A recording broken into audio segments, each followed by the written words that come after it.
What's up, everybody, and welcome to Tale of the Tape, brought to you by Gym Bag Entertainment. And this is your combat show by guys who love combat sports. And welcome to the new year, everybody. Happy New Year. It was a great first year of shows. We've learned a lot. I feel like we've come a long way.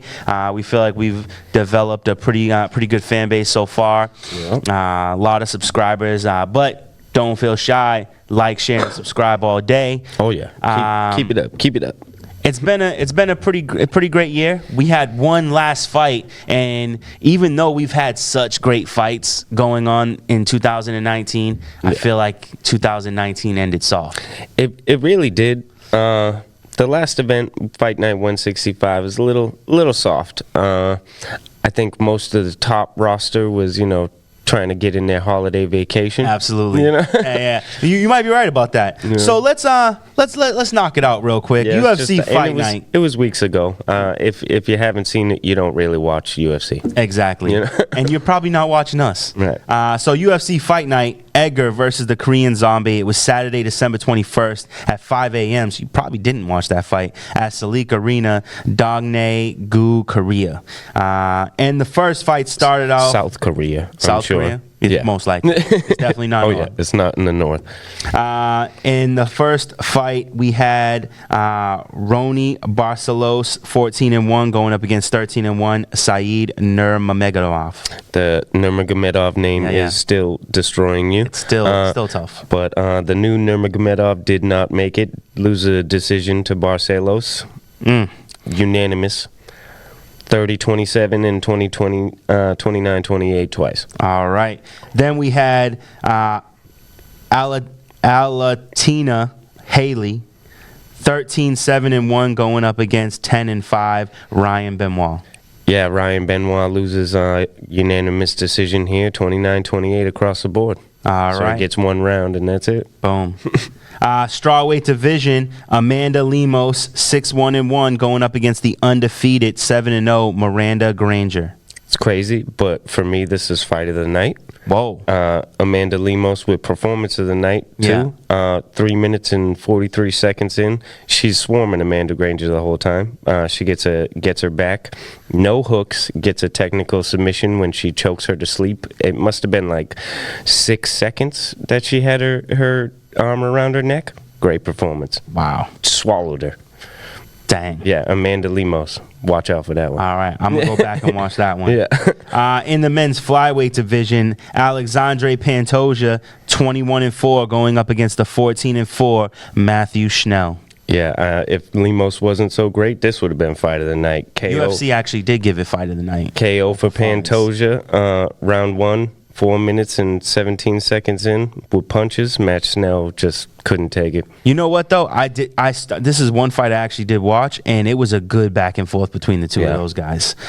In the lightweight division, Dong Hwan Ma, 16-10-3, going up against the undefeated 8-0 Omar Morales. I'm not even going to correct you on names so that we keep the time going. Moving. Unanimous decision for Omar Morales. Boom. 30-27, 30-26, 29-28. Scorecards all over the place on this event. The main event of the prelims, heavyweight, Cyril Gane, 5-0, going up against the 17-5-1 Tanner Boser. Little lackluster because we, want Gane to do well. Submitting motherfuckers. It gets a unanimous decision here, 30-26 across the board, so... Boom. They all thought he won, and they all thought he got a 10-8 round somewhere. So that's pretty cool. All right. And then to start the main event, we had Kavana Ho Kang, 16-8 with 1 no contest, going up against the 13-6 Ping Yang Lu. We got a split decision for Kang here. They're all pretty a little lackluster. Yeah. From here. We've got a couple finishes, but okay. I think I saw that fight, but I just don't remember. In the middleweight division, Jung Vonna Park, 9-4, going up against the 11-3 Marc-Andre Baralt. We got a unanimous decision for Park here. Little lackluster again. Light heavyweight division, Da Eun Jung, 11-2, going up against the 9-3 with 1 no contest, Mike Rodriguez. I said going into this that Jung Da-un is, besides, the headliners, I like him a lot. He got a good KO, 1 minute and 4 seconds in. He's a beast in the division. Yeah. Yeah. Then we got in the featherweight division, Choi Do-ho, 14-3, going up against the 9-2, Charles Jourdain. The fans were upset about this one. Choi Do-ho is a big Korean up-and-comer. Yeah. Charles Jourdain puts him to sleep in round 2, 4 minutes and 32 seconds in. Great fight, though. Back It and was a forth. good fight. Yeah. And you know what? Choi Do-ho, I like him. He's good. Yeah, he's like the Superman or whatever. Yeah, he's the Korean I think it was Superman or Korean whatever. Superman, maybe, or something like that. And he's a fan favorite over He there. is. They like him a lot. He's a fun fighter to watch. Yeah. In the light heavyweight division, and what I think might have been a bad decision, Volkan Ozdemir, 16-4, going up against the 12-1 Alexander Rakic. I took it to the numbers. Yeah. And I'm not so upset. Ozdemir comes away with the split decision. It really could have went either way. The Rakic had the better power striking. Ozdemir blew up Rakic's leg, which he had the more overall strikes. But Oh, he did. yeah, Oh. Rakic though put some shots on him late that were hurting him, dropping him. So that's why I think people were so upset. Yeah, because when I feel like sometimes you watch the fight and like what you see isn't what actually is going on. Right. A lot of the time, like what happens in the third round, you forget what happened in rounds 1 and 2. And- Sometimes it goes that way. But it was the type of fight that doesn't lower either man's stock, I think. I don't think so either. It was a great fight. Rakic's still a big threat. So was Ozdemir. All right, and then the main event in the featherweight division, making his debut, Frankie Edgar, 23-7-1, going up against the 15-5, the Korean zombie Chang Suna-Juna. Yeah. Chang Sung-jung. Yep. With, yeah. I forgot I changed the G's to A's. Round 1, 3 minutes, 18 seconds. Edgar didn't really look good at all for them Not 3 one minutes. bit. Not And one bit. Chang Sung-jung is a beast. He's a super threat. And Landis a beast of a left hook. You know what's funny? Puts Frankie out. The one time I open my timer and I forget to hit start. Whoa. So we're definitely behind, like I don't know what the time is right That now. was quick. Yeah, it was quick. We blew through that. So we'll just say like 10 minutes. All right. We can't start the year No. without giving away some awards. Yeah, and got to look back on 2019 overall. Yeah. And So give it a overall recap, kind of. I feel you. So what we went ahead and did is we're giving out Tail of the Tape awards to some fighters for some accomplishments. Yes. And we're going to start it off with Male Fighter of the Year. Yeah, you want to start at the big ones? Do you want to start somewhere different? We can start somewhere different. It doesn't really matter. It's all No. good stuff to talk It's about. all great stuff Yeah, to talk I about. like it. You know what? Let's start from the bottom. Okay. Let's start with worst male fighter of the year. And if you are a UFC watcher, then you know this is accurate. Go ahead and give it to him. I got a couple here. You got a couple? Yes. Okay. And I'll give you why each guy is up here. Let's do it. Ben Askren is my number one. He had the worst 2019. He did. He did get himself a win over Robbie Lawler. a suspect win. Technically. Asterisk. We all know that's BS. Yes. The asterisk of Askren. Yeah. He was getting hurt and got a controversial garbage submission. Yes. So then he gets the worst KO that any man has ever received from Jorge Masvidal. Then From gets anybody. then gets submitted by Damian Maia, which was supposed to be his big fight that he was could supposed to be actually handle. the bread and butter for him. And then retires from MMA. Yep. Completely. And says that Jorge Masvidal, in his opinion, is the best fighter Yes. of the year. So, That's tough. That's tough. I also wanted to bring up poor James Vick, James Vick. who at the beginning of the year was highly touted the lightweight with the bald head, Okay. who had come in with 12 wins, or rather 13-0 with 12 stoppages. Wow. And came into the UFC, fought and lost a decision to Paul Felder early in the year, then gets KO'd by Dan Hooker badly, then gets KO'd by the Nico Price upkick Oh, in his my last God. fight.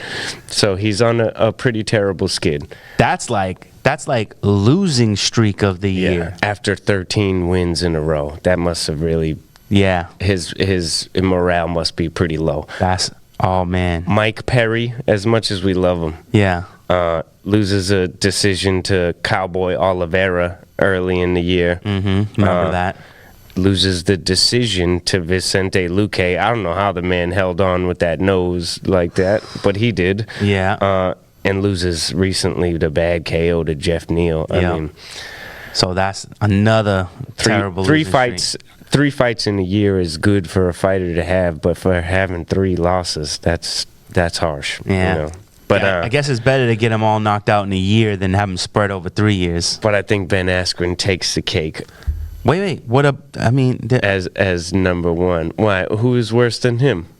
TJ TJ Dillashaw. Dillashaw. See, my mind doesn't go to him so much as a real person. Okay. Okay. Like he escapes me sometimes. I mean, I feel like he got brutally knocked out. it So Yes. he didn't win the belt, then gets stripped of his own title, right. and is just like, And decides while on his 2-year ban yeah, that he's gonna start a business. So he invests in a juice company in I believe Southern California, wherever. And it's called Clean Juice, organic juices. I don't know how anybody could take that serious. Oh, man. But the man's a joke. yeah, he is. And, do you think Dana White even takes him back? I mean, don't he know. was shooting up. Yeah, Not I mean, badly. Yeah, and they compared him to like Lance Armstrong type of doping. Wow. Like, like, Wow. like, so you were hiding it for years. yeah, somehow. yeah. See you in Bellator, buddy. Yeah. All right, worst female fighter. It's slim pickings It's because tough. of the slim rosters. Yeah. I looked over everybody's record, and nobody had multiple losses really. Mm-hmm. And the people who did were nobody, so it didn't really matter. Can't really talk about him. So I based it on who was coming into 2019, who was on their way up, Okay. and who at the end of this year is where are they? Yeah. And I only really got Sajara Eubanks. I mean, last year we're talking about her in our opener for our show, our first episode. She's one of our favorite One of our favorite female fighters. fighters. I think we might have put her in our top 15 of pound for pound females. No. No? We didn't put her in that ranking. I think what we put her in is when we were talking about it, we were talking about our favorite fighters per weight class, and in the 125, my favorite Yeah. was Sajara Eubanks. But no, we absolutely did not put her in the pound for pound. But she's got two losses this year. One versus Aspen Ladd, and then Betch Correia, and it doesn't look great for her. It doesn't look great for her. Besides that, I mean, I couldn't think of anybody who we haven't seen who came into 2019 great that left badly. Besides, former champion Rose Namajunas Yeah, or losing the or belt Holly Holmes early losing. in the year and then not fighting for the rest of the year. Yeah, no, I think you hit the nail on the head. If we had to pick one, I think Sajara Eubanks takes the cake right there. Yeah. Unfortunately. Mm-hmm. So, all right. Let's go with. How about worst fight? You read my mind. So, worst fight of the year. What do you think? Well, you came up with some great ones that I liked. Well, see, personally for me, the two fights I hated the most, it wasn't that that the fight was terrible. It was that the opponent was terrible. Right. Kobe Covington versus Robbie Lawler. Yeah. Robbie Lawler literally spent the whole fight sitting back waiting for a shot. A confusing fight. Yeah. It didn't really make sense. Where At were all. you, Robbie? Like, I get that criteria because that's, you're guys like us who don't like Covington, and we love Robbie Lawler. Yeah. I've always been a fan, and, he just wasn't there. Those fights are terrible. I almost feel like Robbie Lawler almost can make the list of worst male fighter of the year. I mean, gets dominated by Kobe Covington, gets a bad beat against Ben Askren, Right. and I feel like maybe he did only lose 2 fights, but I feel like when's the last time Kobe Covington won a fight? Robbie Lawler. Robbie Yeah, Lawler like, won a fight. Gosh, I don't know. Back before he lost the belt, I think maybe. That's what I'm saying. I don't think the last fight he won I can remember was when he beat the bag out of what's the dude who went to Bellator and now he's in a different promotion. Rory McDonald. Rory McDonald was the last fight I think he won. And then my other fight was Kamaru Usman taking the belt from Tyrone Woodley. And it's to me, it seemed like the exact same fight. Right. Outmatched, waiting for your moment, and never taking a chance on it.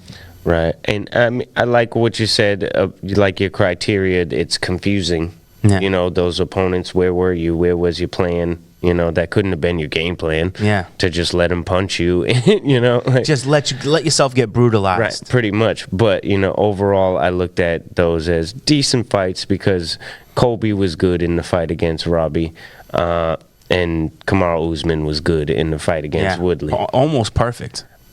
My criteria, biggest thing was what was the most fight that I was looking forward to that disappointed. Most fights all year didn't really disappoint. You are correct. With that Main one. events were fantastic. Co-main events were great. Sometimes even the prelims were just amazing. Crazy. But I was excited to see Jan Blachowicz, as they pronounce it, to fight Jacare Souza. And that was the worst main event that I've seen in a long time. Not just this year. Yeah. In a long time. Yeah. Like a nothing fight. Yeah, neither man produced anything in that one. And Jan, just got by on the little activity. Yeah. I think that neither one of them should have been proud to raise their hand at the end of that match. I was bored, Yeah. legitimately. And that doesn't happen. I'll watch anybody fight. Watching fights is awesome, man. But that's aggravating to see 2 top contenders. No, that was terrible for me. Other bad fights for different criteria, like bad fouls or perhaps stuff that's confusing in the foul arena. Stefan Struve, Ben Rothwell, which happened recently, with the 2 low kicks from Rothwell to Stefan Struve and Dan Mergliotta, coaxing him to fight. Coaxing him, to fight and coaching him inside the ring pretty much. Like, that whole fight was a debacle, and it should have. That was pretty That terrible. whole fight needed to be thrown out. There was a whole round of waiting. Yeah. No, 2 rounds of waiting. There was Yeah. it was both times he took full 5 minutes. That was 2 rounds worth of It waiting. should have just been a no contest and, stopped there. I agree. A year of eye pokes. I mean, notable ones. I was excited about Todd Duffy's return and lands a couple shots, and then Jeff Hughes starts fighting back, and then Todd Duffy, that looked like he copped out on that. I agree don't with think you 100%. he got poked at all. I 100% he agree just that he didn't want to fight anymore. Yeah, that's how it looked. On the other hand, Yep. Yair Rodriguez rakes Jeremy Stevens' eye, and we lose out on a main event we were dying to see. Yeah. And Kudos to Dana White for getting that back in so and it fast. turned into an even better main event. Yeah. That was, or no, what was it? It was a main a event co-main the second event. time? It was a co-main event. Yeah, right. So we missed out on the 5 rounds. Yeah. Because of that, which we know might have changed that fight. So that that sucked too. Yeah. All right, let's talk about the bloodiest fight because I couldn't think of one. I couldn't really think of overall blood except for what's also in my worst injuries here. So I kind of came up with that instead, the worst injuries. Let's do it then. Because- Worst injuries of the year. Because the top for me has to be the broken nose of Mike Perry by Vicente Luque. So terrible. He caught the most flush knee across the nose, and I don't know how he didn't get stopped, and then gets put in the guillotine and somehow wrenches his head out. But while he's in the guillotine, you see a river flow over Vicente Luque's chest. That was probably the bloodiest thing That of was the bloody. year. Yeah, That was along with what's got to be the one of the most gruesome looking injuries. His nose was a upside down question mark. It really was. Yeah. Wow. I looked at more and more pictures yesterday. It's What? really an upside down question mark. Oh no. Got to talk about the lip of Alistair Overeem. Oh my God. That was brutal. I mean, both men looking good now. Yeah. Hats what, off like, to the doctors. The doctor who did him, Mike Perry's nose looks fantastic. Oh, I does don't know. Yeah, I haven't seen. You seen the fight with Jeff Neal recently? Yeah. That was after his nose good looks point. pretty Yeah, good. his nose looks fine. Yeah.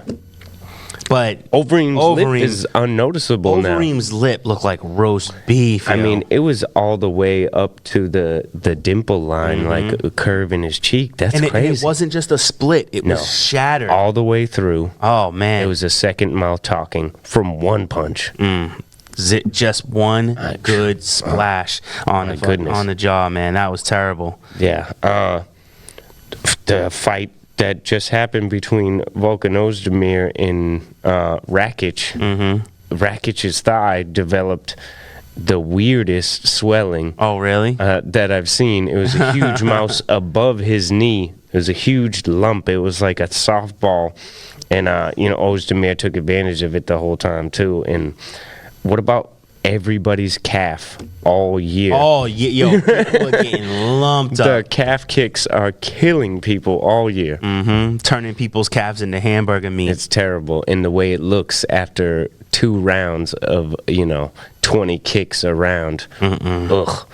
It looks way worse than the thigh damage, because the thigh damage you see the purple, but the calf kicks gets a hematoma on it. Like I feel like the biggest, the person who was affected the most by that was maybe Max Holloway. Couldn't even get in his natural stance, and what's his name hurt himself. Yeah, he used it to the most effectiveness. Yeah. Absolutely. So that was a good one. Let's jump to the upset of the year. Ooh, I like the this upset one. of the year. I mean, if you've been watching fights all year, then it should be It easy should be for people, obvious. right? Should be super obvious. I mean, highly touted contender Michel Pereira, coming in with his moonsaults and his backflips and his, acting a fool. showing off, trying to show everybody he's the best newcomer. Yep. And it's is it welter or middle? I believe it's it's welterweight. yeah. Welterweight. And it was a fight in Canada, I remember. I'm trying to remember who he was originally scheduled to face that night. Couldn't even tell you. Because the guy who stepped in blew our mind so much. Blew our minds. Local boy from Canada, Tristan Conley, comes Lightweight. in on 1 week notice, natural lightweight, Yep. decides I can make 170 because I'm just not going to cut weight. I only got a week's notice anyways. Exactly.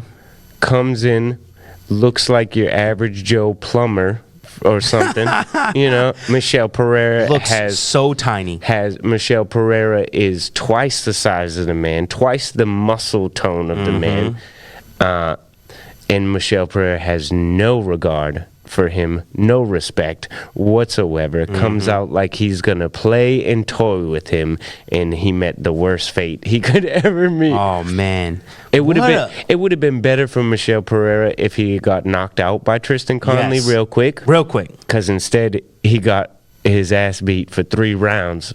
That like dominated for 3 rounds. Yes. I can't think of a moment in that fight where it looked like, he might come back. I looked through my other notebook from last year so I could see the scorecard, and all referees gave the second round 10-8 for Tristan Conley. Wow. And it was incredible night. I loved that fight. And we had both called it like there's no way that this fill-in can beat this phenom athlete. Exactly. And and he killed him. And that was yo, I can't, to be honest with you, why has Tristan Connolly not fought since then? Right. Why has Dana White not capitalized on the hype train? I can only imagine it was probably a one-fight deal for the fill-in. Yeah. You know, he probably wasn't on the roster because he was a local Canadian fighter. But, yeah, why don't you give him a deal? He's obviously better than a lot of guys. Yeah. And if he goes down to lightweight, I can't imagine what he would do to those guys. Yeah. And he beat such a like you said, such a highly touted fighter. Right. It's a guy with so many eyes on him. So many people saw this kid beat this dude down. Yeah. Why are you not you could be making Tristan Connolly a household name. Right. So That could be the worst fight of the year coming from, like, a fighter's standpoint. You know what I mean? That I call that I call him not in getting its another best, fight like, that's blunder great. of the year. Yeah. Michelle Pereira. Yeah. Michelle Pereira needs to go, too. He hasn't had a fight since, and he doesn't take anything serious. So, All right. Let's go with the good awards. the good ones. Let's The big start, ones? Let's start off with submission of the year. Nice. I'm going to start down a little low because I got a lot written here, actually. I like a lot here. I'm going to put Damian Maia at number 5 Okay. with his late submission over Ben Askren. Yes. Ben Askren, black belt jiu-jitsu, world-class grappler. Late in the fight, it's hard to choke somebody with Sweaty. so much slippery. It's hard to even hold somebody's back well. And he didn't just do it. He did it in an Right. unorthodox manner. And he had to improvise, on the hold on his hands because Askren wasn't going to let him get it. And, he choked Askren to sleep pretty to much. sleep. That was a great one for me. Khabib. Actually, he tapped and Yes, fell asleep. and then fell asleep. Yeah. Khabib with the submission over Dustin Poirier, who had never been submitted previously in his That's a career, big thing. in 27 fights. That's Wow. a big deal. Ovin St. Preux with his beautiful Von Preux choke Von over Preux? Ola Shajic early in the year. I wish he has had a fight since then. Honestly, yeah, he has not. But that was a great one, and the top two are great. Yes, the top two, I think, is like the co-trophy.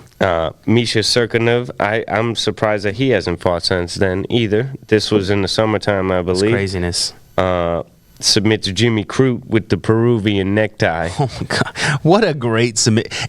So great. And the way he set it up, too, the way that he was on his back. If you remember how he blocked his leg and then tripped him using his leg Yes, to get on top of him. I do remember that. And then We rolled talked him about over. That was great. And Bryce Mitchell recently Yes. against Matt Sales submits him with the twister. Only the second one we've seen Yeah. in UFC history. That's And so fantastic job.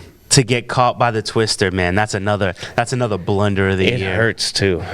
Yeah. it hurts. Man. Yeah, that's embarrassing. Yeah. And, Pretty much. And Bryce Mitchell, it has swelled his head pretty big too. But that's cool. I want to see him in the new year here. Yeah. Let's hope he gets a fight right away. Yeah. All right. Let's go with the next finish. KO Very good. of the year. Everybody knows what this is. We don't got to tell you, but we will because it's what we wrote down. Oh, yeah. Everybody knows what the number one is, so let's just get it out of the way. Masvidal KO and Ben Askren.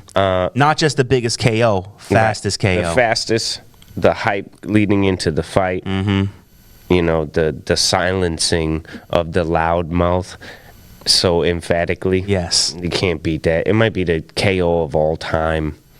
He truly did get baptized. in UFC history. Yeah. I mean, you can make that argument against any KO. It was so perfectly played out. And it wasn't like an on-the-fly thing. He trained for that exact moment and pulled it off exactly how he timed trained it for exactly the way he wanted. He's seen him stepping in to set up his double leg shot, and that's when he takes off for the run, for the flying knee. I got a couple you might have forgot about, though. I bet you I didn't forget. Maybe not. This is number 2 for me. Yeah. Even though I wrote down 5, and it happened recently. Okay. Kevin Lee versus Gregor Gillespie. Oh, you gave that one an... yeah, that... The I mean, right it was- hand to the left high kick to the sleeping against the fence in the prone position, but sitting up because he hit the fence. That's a brutal one. Yeah, he threw him back. That's a brutal one. Yep. Valentina Shevchenko knocking out Jessica Ai with the kick to the face. That was another good one. The one shot, one kill type of shot. I wasn't thinking about that one, but I like that. It was a murderous knockout, and she was out brutally. Jessica Andrade with the slam on Thug Rose. Gotta give it to her. I mean, who gets knocked out with a slam? It doesn't happen too often. I can't remember a time I've seen it. And if you watch the replay over and over, it's nasty. You know, like when it first happens, it's like, did she break her neck? Is she dead? Did she kill her? did she kill her? Yeah. You know, and coming in at number 5, I gotta put Showtime Pettis' knockout of Wonder Boy on there as well. Wow. That's a good list right there. It is. Beyond that, I probably would have went with Masvidal against Darren Till. Would have been the next one. You know what? You know what? 2 knockouts I like, just to give some love to the ladies, is the knockout of Betch Kohara by Holly Holmes. That was the best female knockout of the year. Absolutely. Because she's like, come on, bring it. She's like, okay, head kick, drop, uppercut, sleep. Yeah, that last one. I love how she tries so hard to regain her consciousness after she kicks her. Hits her with that beautiful question mark kick, and she hits the ground and puts her hand up like, oh no, what? It was almost like, what's that like? Like what's, and then the punch comes in and says, oh, never mind. And then to kind of like flip it on its back is Holly Holmes getting knocked out by Amanda Nunes. I don't think a lot of people saw that happening. Right. I don't think so either. I think, we discussed it as being a decision. Yeah. Or perhaps Holly being the one that had the formula because of her tight skills. So those are some good honorable mentions. But that's an excellent list that you compiled right there. I couldn't have done better myself. Now for fighters of the year, and let's talk about best female fighter of the year. Okay. The list is not large. No. It's hard to go against a double champion, especially when she had 2 great fights this year, and she would have had 3 fights if it was 2 days later. Her third fight from right now, her third fight back was on December 29th of 2018. And which fight was that? The Cyborg fight? That was the Cyborg win. So I'm glad I didn't say it, because I wanted to put the Cyborg knockout on the list. But it was only off by 2 days. Wow. Yeah.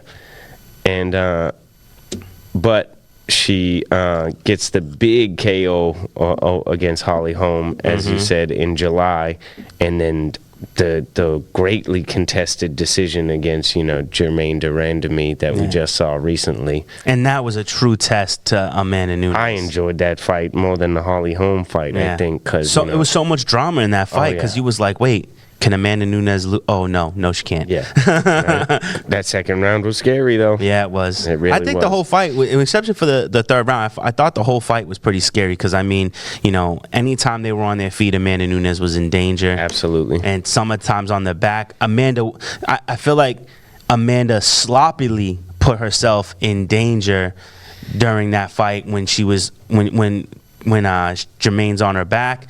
She spent a lot of time trying to just go for punches, and she the one kick did kind of put her to sleep for a second, but she took multiple up kicks. The stacking position, she overworked for sure. Yeah. I think that Amanda Nunes' confidence, it might get her in trouble one day. Possibly. And, just a better skilled opponent. Yeah. Somebody who's as well-rounded, But who? That's what it is. It's well-rounded. There's better grapplers. There's better strikers. We've seen it with Germaine. But who can put it together like she can? Yeah, who can do both? And, we'll see what happens with that. And now, honorable mention you have some in the female. Oh, my bad. Let's do it. Valentina Shevchenko had 2 title defenses in a year. Yeah. Although I kind of had honorable mention for worst fight of the year for one of them. Oh, The fight against Liz Carmouche. yeah, That was, a day of sparring. yeah. You know. yeah. That was more of Carmouche's fault, but I really kept wanting Valentina to just get her out of there. Like, Yeah, she didn't- just finish her. she didn't do enough. Neither of them had any fire. It was, ugh. It was a lackluster. That's what led to Liz Carmouche's being cut from, the UFC. But 2 title defenses in a year, which This is true. KO versus Jessica Ai Nice KO. in the decision against Liz Carmouche, who was clearly the number 1 contender. Okay, So that's a big deal. dope. Anybody else? No, No? that's for females. That's it for me. Okay, cool, Yeah. cool. I mean, below that, it's just changed hands over and Yeah, over. it's just all changing in the Yeah. hands. Now let's go for male fighter of the year. And who you got? I definitely have Jorge Masvidal. Absolutely. Yeah. My favorite fighter. I've liked him since day one. Yeah. And I said it on the show that I knew he was coming for some good things once he came back. He's has the best hands in the business, and he's such a charismatic and fun fighter. Oh, to watch. absolutely. He draws the fans in. He makes you understand more about the fight game. When fans that don't, because he brings you, like, you could just like people getting knocked out, but you'll learn about mixed martial arts following him. Exactly. So I really like that. A lot of people wanted to say that Israel Adesanya is the clear fighter of the year. And whereas his year was fantastic, He did have a fantastic year. here's why Masvidal's above him. Let's do it. Adesanya had decision win over the failing Anderson Silva Yeah. early in the year. The great fight against Calvin Gastelum, which overcame some adversity. we'll talk about in a minute, I'm sure. And then KO's the champ, But Masvidal KO's Darren Till early in the year. Fastest KO ever against Ben Askren after that. And beats the dog shit out of Nate Diaz Yes. for the BMF title. He won a title. He did win a title. Whereas Israel won 2 titles. He won an interim championship against Gastelum and then won a championship against Whitaker. I understand that. That's why people were giving it to him. Yeah. But Masvidal faced the harder competition I agree. and had the better finishes, Yeah.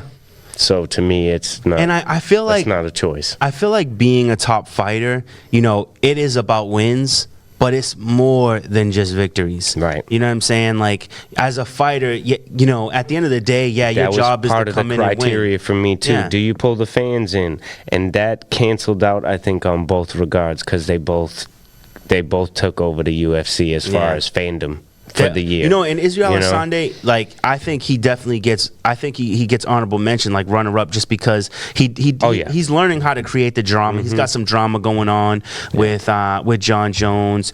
People can't wait to see him fight again. Right. But I feel like Masvidal did that all without even being acknowledged as a title contender. Right. I feel like they had to come to him. Yeah. With the smoke, you know what I mean? Like Nate Diaz had to come at him because he was the one. Yeah. For somebody to come at, And Masvidal, if he's not the realest dude Yeah. in Love him. UFC, I love him. fighting in general, like, he's humble, but he's gangster. Yeah. He's a gentleman, but he don't care. Nope. He's just the most genuine but realest dude in the UFC. And that's what makes him so, relatable across the board to so many Exactly. different fans. He's not a gimmick. And I want to say hats off to Nate Diaz for the year. Yes. I mean, Thank you, Nate Diaz, Right. for bringing us the BMF great win title. over Showtime Pettis. Yep.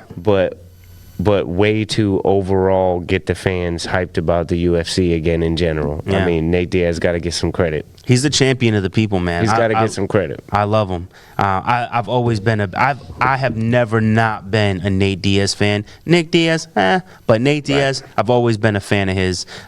He just knows how to make people want to see him fight. It doesn't matter if he wins or loses because he's got that heart of a champion, minus the belt. And the charisma. Yeah. I mean, you can't. For a guy whose vocabulary is so low, Right. his charisma is extremely high. He invented a belt that he never got to wear. He manifested a belt into the UFC by sheer force of will. He said, "I got this belt. I Someone's have got to it. come I get have it already. Yeah, Even though you didn't make it. I own that. I own it now. I own that belt. Yeah, the belt that So- you made is just a physical manifestation that I already own. That I already owned. Right. I love it, man. The dude is incredible. Masvidal is, on a tear. I wouldn't Fighter even of the care. year. Fighter of the year. And more to come. Just a bunch of blessings on their way. Oh yeah, I'm very excited for 2020. Yep. So But big award, final award, fight of the year. fight. Did we not do that? I did. Did I? Did you not write down fight of the year? I did not write That's the down one thing we fight of the didn't year. go over in pre-production. We didn't go over that. I made that sound classy. Pre-production. It's just a conversation before the show. Few texts. What do we got? It's got to be said, probably very slimly for me. These fights are divided. Yeah. But Adesanya versus Gastelum for me is probably the fight of the year. I think that is fight of the year. because of the competition of it, the back and forth, and The anticipation. right. Yeah. And it's for an interim title. All three of the fights that I selected are for titles, and I think you won't be mad at any of them. Number Yeah. 2, I went with DC and Stipe 2.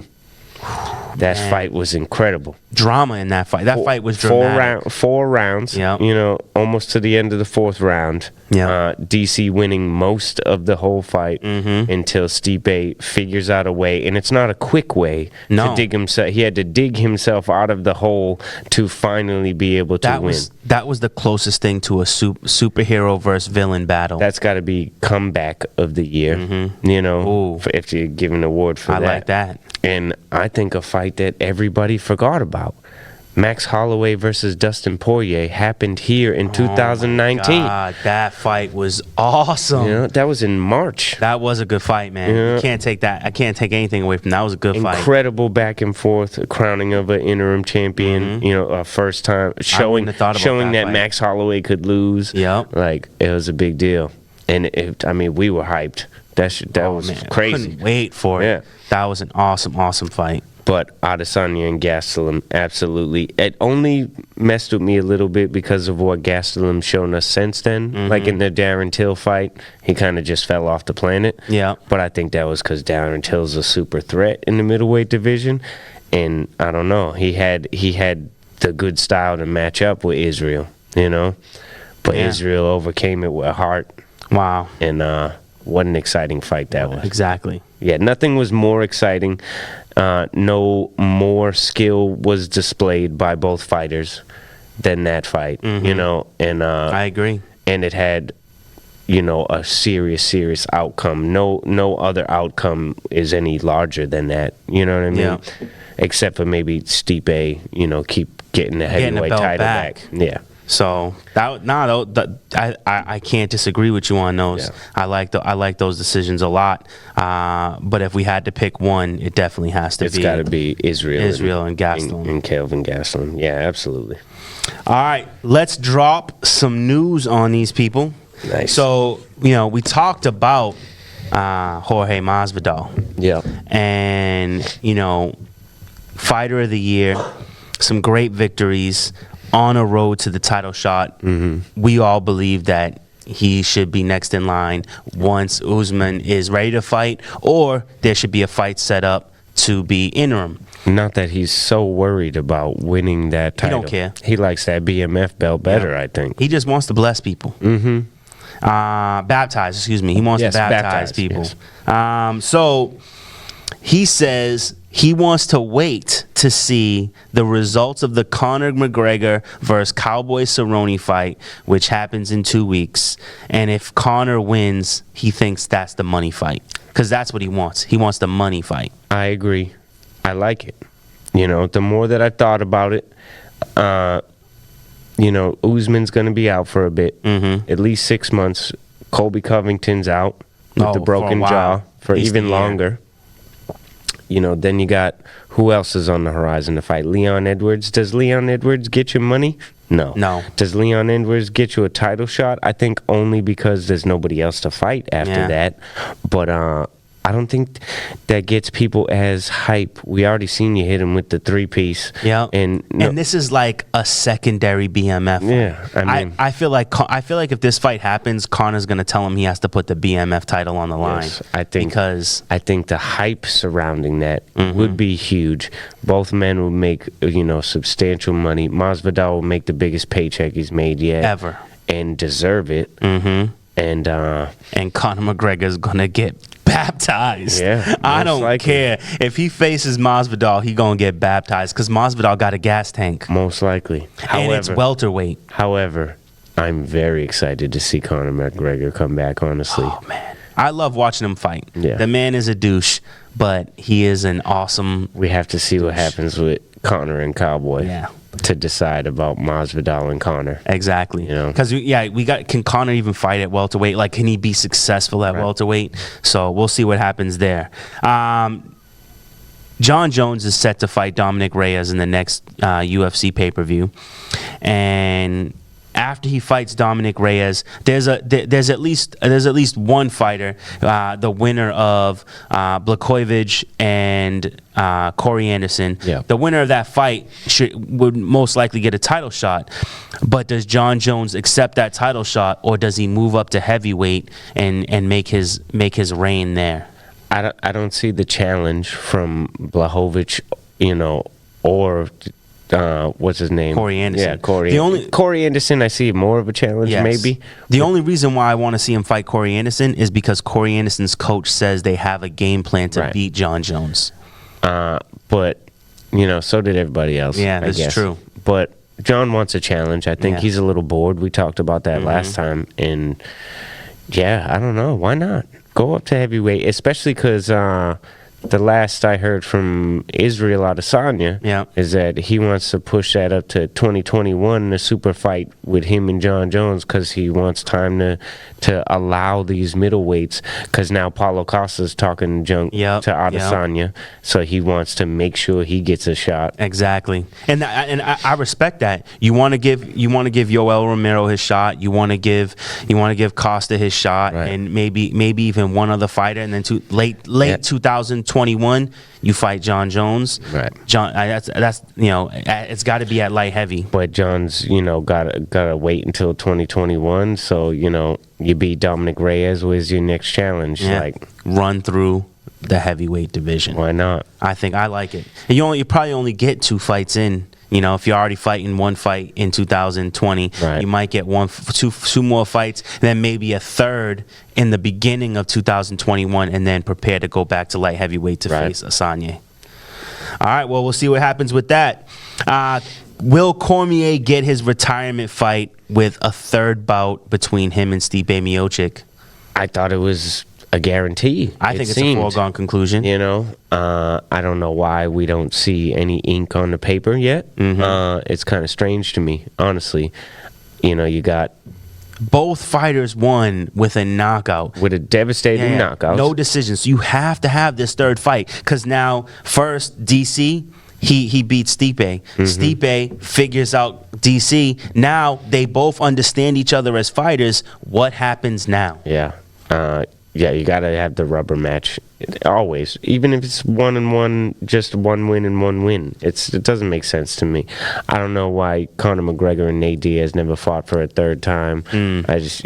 That's a fight I want to Always see a before rubber the end of match. the year is the rubber match between Conor and Mm-hmm. Nate Diaz, because I feel like just the drama that will build up to that fight will be awesome. And we were robbed of that. Like you said, each with Stipe and DC, each man finished the other. Mm-hmm. We're robbed of the Conor one. Nate finished him. Conor gets a lackluster decision. Yeah. Still, I say it's a lackluster decision. And you got to have a rubber match. I think so. All right. Will Amanda Nunes defend her title in 2019? She did not Yeah. fight. She did not defend the featherweight, the 145 featherweight title at all in 2019. Yeah. Not that there's many people to defend it against. Right. Top names is going to be Megan Anderson and Felicia Spencer. Right, who already lost to Cyborg, who already lost to Amanda Nunes. Correct. So that kind of cancels Spencer out a little bit, unless, she just tries to grapple. But we really, really need contenders. I like this PFL, the Professional Fight League, going on. They got a really decent featherweight women's division. Really? Yeah. And wow. Dana White needs to take notice and just. I mean, isn't PFL owned by UFC? Yeah, he needs to just start moving them up. Call him up. Bring him into the octagon. Because she needs contenders. There needs to be somebody to fight. They're doing like a $1 million contest. They just finished the season. Do you know who the winner was? Kayla Harrison. Wow. Who got on Twitter, one of the other Bellator champions, I forget who it was, had put up a tweet that she has, because she's got, I think, 5 Olympic gold medals or something like that. Ridiculous. Wow. And now she won a championship in the PFL, and the guy said, "Oh, is she passing Cejudo? Is she the new Triple C or whatever?" Yeah. And she was like, "Oh, I also won a world championship that year. Did Henry compete in the world championships?" Throwing a little stab at him. Yeah, and then he comes back in proper Henry Cejudo style with, bend the knee, I don't know what you're talking about, sign a contract with your big mouth. And I was like, sign a contract? Man. Are you calling out another woman, bro? Can he just be cut from the UFC? Yeah. Like Dana White, strip him of trying his to fight title another and woman? cut him. Please, Dana White, cut Henry Cejudo. Send him to Bellator or Bare Knuckle or something. And she pretty much replied with, like, you're not even big enough. But, it was good. I love it. Yeah, she was like, if I bend the knee to you, we'll be at eye level or something like that. Yeah, that was good. That's awesome. All right, Bellator is moving to CBS and Showtime. Big moves for Bellator. They're coming up. It's a big deal. So the question is, are they going to make a splash in free agency? Are they going to nab up some of these UFC fighters? I think so. UFC's getting cutting a lot of people with the heavy scrutiny. They have too many fighters. They do, and they need to cut some. The weeding out process is getting a little better with the Contender Series. Yeah. You can't just come right to the UFC. You got to make your way up. But Bellator, I think they treat their people good. Yeah, and people wanna fight for them. They have the money to pay them because of the smaller roster. Yeah. I think we have less events, but they're getting pretty solid. Some of them, they are. It's time to get some bigger names than Michael Venom Page, who for whatever reason has never fought for a belt, and from my understanding has never fought like a top contender. Yeah, he just said they had a recent one where he beat another garbage can up. Whatever. Who will be Nick Diaz's first opponent? What he fights at welter, right? But he's been away, so long now. Yeah. He also has competed at 185. Oh wow! So because he fought Anderson Silva. Right. Yeah. So it's a possibility he could fight at middleweight. If he was to fight at middleweight, can you think of somebody? You know who I'd want to see him fight? Gastelum. That's a good one. I mean, you got to. I think being just who he is. Yeah, you got to give him a big fight. You can't just throw him against the nobody. Yeah. And if he would have fight in welter, it literally came to me when I asked if he was welter. I want to see him fight Wonder Boy. Yeah, I like that too. Good boy versus bad boy. Yeah, I think Wonder Boy's last fight maybe puts him a little high, but top 10. Somebody get him a top 10. Or what would be funny in welterweight if is he fighting? No, he's fighting at light. Why can't I say his name right now? The assassin. Prime time. Anthony Pettis. He went back down to lightweight, right? Lightweight, yeah. So that wouldn't work. Because that would be a good one. Because his brother beat him up. Yeah. Now he could fight him, see what happens. But another problem in the UFC is Leon Edwards.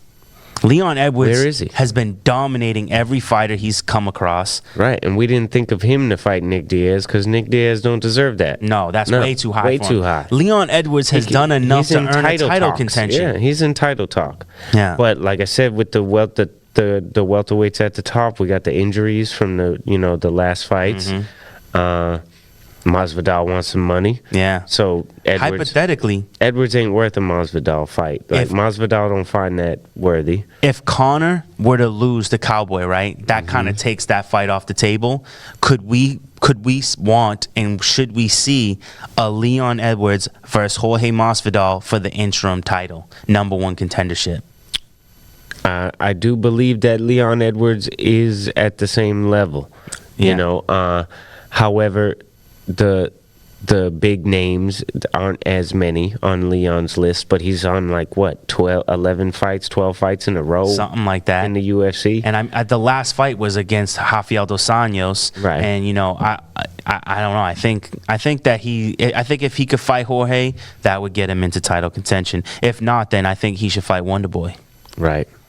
I think we have to remember that we did not start our timer Yeah. till So late. I hope the producer is giving us more than a 5-minute warning. I have not seen anything.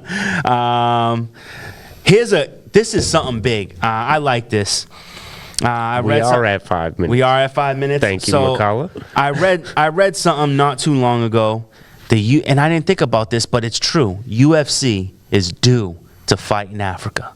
Oh yeah, right. Big time fight. I mean, let's talk about name the fighters real quick. Great names. The biggest fight of the year, Israel Adesanya. Mm-hmm. Francis Ngannou. Another great name. The other champ, Kamaru Usman. The Nigerian Nightmare. It's only his nickname. Sodiq Yusuff and Don Madge plus others. Mm-hmm. I feel like you put all these guys on one card, Oh yeah. and then you fill the roster up with some other Regional fighters from the regional area. fighters from the area, and I think you have an incredible Huge card. event. That's It doesn't have, I'm not worried about it being a pay-per-view or not. That's a but, big deal, regardless. I mean, no if matter you put where this you fighter go. on, it's got to be a pay-per-view. But Any of those fighters, if you put all of those guys on, Yeah. that has to be a pay. and you do that in Nigeria, oh boy, That's great. it's gonna be amazing. And I've got to make like sure that we a talk about this. Fedor. Yeah. Rampage Jackson. Fedor knocks out Rampage with the hippopotamus punch. I don't know if it was just me.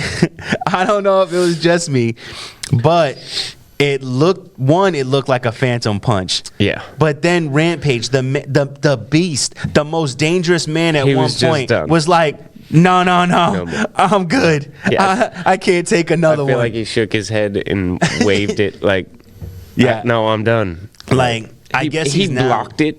Maybe 50%, Yeah. but then it still clipped his eye through his guard, and he just goes down very dramatically.